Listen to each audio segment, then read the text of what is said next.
किशनपुर जंगल की बात है। टुनी चिड़िया जंगल में अपने भाई बंटी कबूतर के साथ रहा करती थी। उनके माँ बाप का एक सड़क हादसे में देहांत हो गया था। टुनी चिड़िया जंगल में फल बेचा करती थी और अपना घर चलाती थी। उसका भाई बंटी कबूतर छोटा था, लेकिन वो भी जंगल से लकड़ियाँ लाकर बेचा करता था। माँ बाप न होने के कारण दोनों अनाथ थे, लेकिन अपनी जिंदगी में खुश थे। उनकी जिंदगी अच्छे से गुजर रही थी, लेकिन एक दिन के बाद उनकी पूरी जिंदगी पलट गई। जंगल में अचानक जोरदार बारिश चालू हो गई। बंटी, आज अचानक इतनी जोरदार बारिश क्यों हो रही है? पता नहीं, अपना घर बहुत पुराना है, बारिश के कारण इसे कुछ हो न जाए। कुछ नहीं होगा दीदी, हमारे घर को तुम शुभ शुभ बोलो। हाँ, मैं जानता हूँ कि इस तेज बारिश में कुछ भी हो सकता है, लेकिन हम हिम्मत नहीं हारेंगे। ये घर ही हमारे माँ बाबा की आखिरी निशानी है। हाँ बंटी, तुम इतने छोटे हो लेकिन इतने समझदार हो गए हो कि मुझे पता ही नहीं चला। हाँ मेरे भाई, ये हमारे माँ बाबा की आखिरी निशानी है, इसे कुछ नहीं होना चाहिए। बारिश तेज होने के कारण उनका घर बह गया और दोनों बहुत रोने लगे। बंटी, ये सब क्या हो गया? हम अब कहाँ रहेंगे, क्या करेंगे? हाँ दीदी, हमारा घर बह गया। ये बारिश इतनी तेज क्यों हो रही है? अब हम कहाँ रहेंगे दीदी? तुम रो मत बंटी, हम कुछ ना कुछ रास्ता जरूर निकालेंगे, लेकिन अभी बारिश रुकने का नाम ही नहीं ले रही है। हे भगवान, हमारी मदद करो। और कितना बुरा करोगे हमारे साथ? पहले ही हमारे ऊपर से माँ बाप का साया छीन लिया और अब ये घर भी। हाँ भगवान जी, हमारी मदद करो। हम ऐसे बारिश में भीगते रहे तो हम बीमार हो जाएंगे। वो दोनों भगवान से प्रार्थना कर ही रहे थे कि जैसे उनकी प्रार्थना भगवान ने सुन ली हो। अचानक उनका घर उनके सामने वापस आ गया और वही जो बह गया था वही घर उनके पास आ गया। अरे बंटी, वो देख हमारा घर। ये चमत्कार कैसे हुआ? और देखो, हमारा घर वापस मिल गया हमें। हाँ दीदी, लेकिन ये कैसे हुआ? मुझे लगता है भगवान ने हमारी प्रार्थना सुन ली होगी, तभी अचानक हमारा घर हमें मिल गया। ऐसा चमत्कार भगवान ही कर सकते हैं। वो घर कोई ऐसा वैसा नहीं था, वो एक जादुई घर था और बोलने वाला भी था। बच्चों, तुम दोनों डरो मत। अब से तुम दोनों भाई बहन इसी घर में रहोगे, यानी कि मुझ में। तुमको मैं कुछ भी नहीं होने दूंगा। ऐसा समझो कि तुम्हारे माँ बाबा ने तुम्हें यहाँ वापस भेजा है। वो दोनों तुम्हें स्वर्ग से देख रहे थे और तुम्हारी तकलीफ की वजह से ही मैं यहाँ आया हूँ।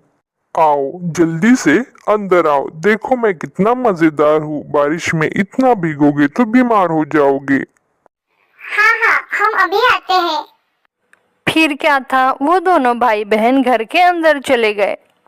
अरे वाह दीदी, ये घर तो अंदर से बहुत खूबसूरत लग रहा है। और तो और ये घर हमसे बातें भी करता है। हाँ बंटी, कितनी मजेदार बात है ना? टूनी दीदी, मुझे बहुत जोर से भूख लगी है। भूख तो मुझे भी लगी है बंटी, लेकिन खाने के लिए तो कुछ भी नहीं है ना हमारे पास। आम भी नहीं है। टूनी के आम बोलते ही वहाँ आम आ गया। अरे, ये आम कहाँ से आया? चमत्कार हो गया है दीदी, ये घर ने किया है। तुमने अभी कहा था ना आम, देखो मैंने भी कहा तो आ गया। मुझे दाना चाहिए। टूनी के दाना बोलने पर वहाँ पर दाने भी आ गए। हाँ बंटी, अब तो मुझे भी लग रहा है कि ये जादू घर ही कर रहा है। हाँ टूनी दीदी, ये जादुई घर है। हाँ बंटी, ये बारिश के कारण हमें ये जादुई घर मिला है, एक अच्छा दोस्त। बारिश ने उनकी जिंदगी एकदम से पलट गई। वो दोनों का जीवन अच्छे से गुजरने लगा। वो दोनों बहुत खुश रहने लगे। ये कहानी सुंदरवन जंगल की है, जहाँ पर बहुत सारे पक्षी अपना जीवन गुजार रहे थे। उसी जंगल में एक टूनी नाम की चिड़िया अपने टूटे फूटे घर में रहती थी। इन दिनों जंगल में बरसात का मौसम था। सारे बादल अपने अंदर पानी समाये घूम रहे थे। तभी टूनी की टेंशन बढ़ गई। अरे बाप रे, आसमान में कितने सारे और काले बादल छा रखे हैं। लगता है आज बहुत जोरों की बारिश होने वाली है। अगर कहीं बारिश बहुत ज्यादा हो गई तो मेरा घर तो टूट ही जाएगा। पहले ही मेरा घर कितना पुराना हो गया है और टूटा फूटा भी है। इससे बारिश शुरू हो जाए मुझे अपना ठिकाना बदलना होगा और सुरक्षित जगह देखनी होगी। तभी टूनी चिड़िया सारे घरों में जाती है और हर पक्षी से मदद की गुहार लगाती है, पर कोई पक्षी टूनी चिड़िया को अपने घर में नहीं रहने देता। आखिरकार थक हार कर टूनी चिड़िया वापस अपने घर आ जाती है और तभी जोरों की बारिश शुरू हो जाती है। बारिश तेज होने के कारण टूनी चिड़िया का सारा घर टूट गया और पानी में बह गया। टूनी चिड़िया एक पेड़ की डाली पर बैठी भीग रही थी। अरे बाप रे, कितना ठंडा पानी है। अरे बादलों, थोड़ा मुझ पे रहम कर लो, आज ही सारा पानी बरसाओगे क्या? अरे कोई है यहाँ? मेरी मदद करो, मैं बारिश में भीग रही हूँ, कोई तो मेरी बात सुनो। बारिश बहुत तेज हो रही थी। टूनी चिड़िया तेज बारिश में भीग रही थी, साथ में उसकी मदद करने जंगल का कोई भी पक्षी नहीं आया। तब एक छोटा सा बादल उड़ते उड़ते टूनी चिड़िया के पास आता है। टूनी चिड़िया जब उस बादल को देखती है तो बहुत डर जाती है। अरे ये बादल तो इतना मेरे पास आ गया, अब क्या होगा मेरा? हे भगवान! चिड़िया बहन, मुझसे डरने की कोई जरूरत नहीं है। मैं आपको कोई नुकसान नहीं पहुंचाऊंगा। मैं जब से आसमान में उड़ रहा हूँ मेरी नजर आप पर पड़ी। मैंने देखा कि आप अकेले ही इस डाल पर बैठकर भीग रही हो। ऐसा क्यों चिड़िया बहन? क्या आपको बरसात में भीगने में मजा आता है? अरे बादल भैया, मैं आपको क्या ही बताऊं, मेरा घर इस बारिश में टूटकर बह गया है। अब मेरे रहने के लिए कोई जगह नहीं बची है, ना ही कोई घोंसला और ना ही कोई घर। मैं करूं भी तो क्या? अरे चिड़िया बहन, अगर आप इस तरह इस बारिश में भीगती रही तो आप बीमार हो जाओगी। इस जंगल में तो काफी सारे पक्षियों के घोंसले हैं, घर है। आप किसी भी एक पक्षी के घर में चले जाइए ना। अरे बादल भाई, मैंने सबसे मदद मांगी लेकिन मेरी मदद किसी ने नहीं की। मैंने तो ऐसा सुना था कि पक्षियों के बीच एक दूसरे के प्रति प्रेम होता है और आपकी कोई भी पक्षी मदद नहीं कर रहा है। ऐसे कैसे हो सकता है? अरे बादल भाई, समय के साथ हर चीज बदल जाती है। पहले हमें हर चीज मुफ्त में मिलती थी, लेकिन अभी दौर बदल गया है। हर पक्षी ने अपना अपना इलाका बना लिया है। जहाँ पर मजबूत लकड़ियाँ है वहाँ पर पक्षियों ने डेरा डाल रखा है, और तो और वो लकड़ियों को बहुत महंगे दामों में बेचते हैं। क्या बात कर रही हो चिड़िया बहन? जंगल में इतने बदलाव हो गए हैं और सब कुछ बदल भी गया है। अब आप क्या करोगी चिड़िया बहन? आपका घोंसला कैसे बनेगा?